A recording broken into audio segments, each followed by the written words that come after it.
Hey everyone! Ito ngayon si Jessie Clag at pag-usapan naman natin sa ngayon kung ano ang mga lugar, mga the best na lugar para puntahan dito sa Hong Kong, pasyalan. Kung kayo ay turista, para sa inyo ang video na ito, makinig kayo at magbibigay ako sa inyo ng mga um, the best na lugar para puntahan ninyo sa loob ng 2 weeks na bakasyon dito sa Hong Kong bilang turista. Okay, unang-una, lalapag kayo sa airport, punta kayo sa hotel nyo. Ang inyong unang-unang ilalagay sa listahan, kumuha kayo ng ballpen at papel, ilista nyo ito. Ang pinakamagandang mga lugar na dapat ninyong pasyalan dito sa Hong Kong, kung kayo ay turista, tulad ng ginagawa ng mga iba na nag-tour na dito. Unang-una nilang pinupuntahan at pinapasyalan ay Disneyland, Hong Kong Disneyland. So of course, Hong Kong Disneyland may kamahalan ng entrance. Pero sulit naman kayo kung kayo ay mag-book ng hotel sa Disneyland. Kung kayo ay big timer na turista, mag-book kayo ng hotel sa Disneyland. At kahit doon na kayo mag-spend ng 2 weeks nyo kung gusto nyo sa Disneyland, maikot nyo yun dahil napakalaki nun. Right, so Disneyland, ang unang-unang pangarap ng mga turista na pumupunta dito sa Hong Kong para mamasyal at enjoy ang magagandang lugar dito. Pangalawa ay Ocean Park. Ocean Park ay medyo mura-mura ang entrance fee kaysa sa Disneyland. At ang Ocean Park naman ay maganda rin. So, the whole day lang ay pwede na basta agahan nyo or kung ano man ang mga gusto nyo mapuntahan doon. So, una ay Disneyland, Ocean Park. Pangalawa, meron tayo ditong museum na tinatawag. Ang museum na ito ay dalawa.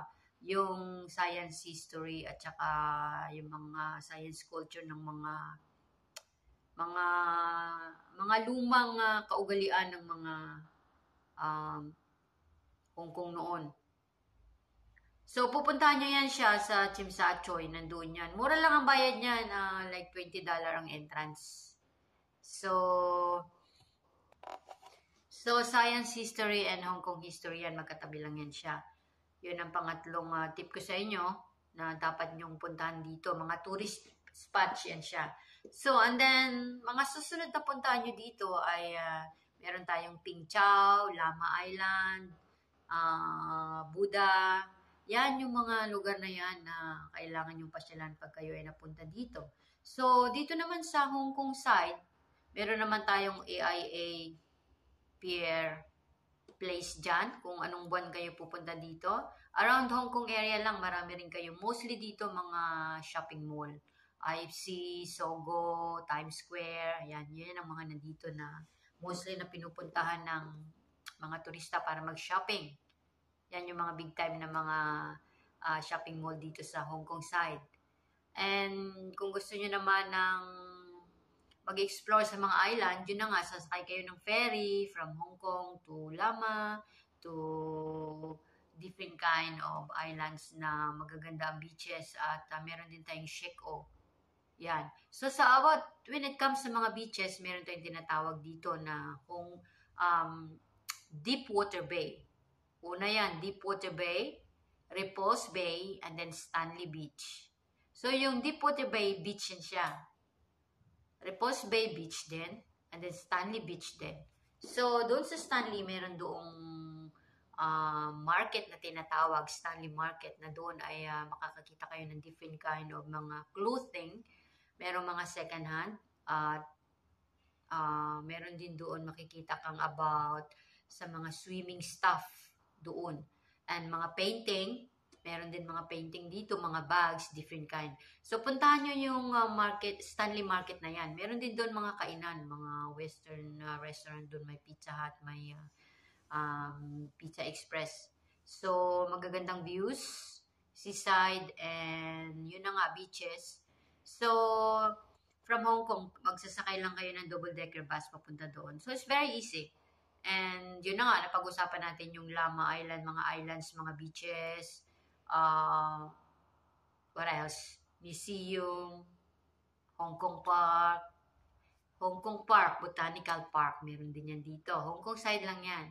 So, maraming bagay at maraming place kayong pupuntahan dito na mai-enjoy nyo rin at makakakuha kayo ng magagandang pictures at makakabili ng mga souvenirs pag kayo nagpunta doon. So, yan ang ating masasabi dito at ang Hong Kong ay napakagandang lugar. Ito meron pa, additional, kung gusto nyo ng magagandang souvenirs or pampasalubong, mga is like Hong Kong t-shirt, punta kayo ng Mungkok. Yan. So, makakapunta kayo ng Mungkok through bus or MTR. Mungkok and Siamshupo. Yan yung mga lugar dito na maraming tao na namimili at lakad-lakad doon dahil marami silang nakikitang nakakaaliw ng mga bagay at murang bilihin. So, Mungkok and Siamshupo, huwag kalimutan kung kayo pupunta ng Hong Kong. Mga museum at Hong Kong Disneyland, Ocean Park, lahat na yan, puntahan nyo, Buddha and everything din.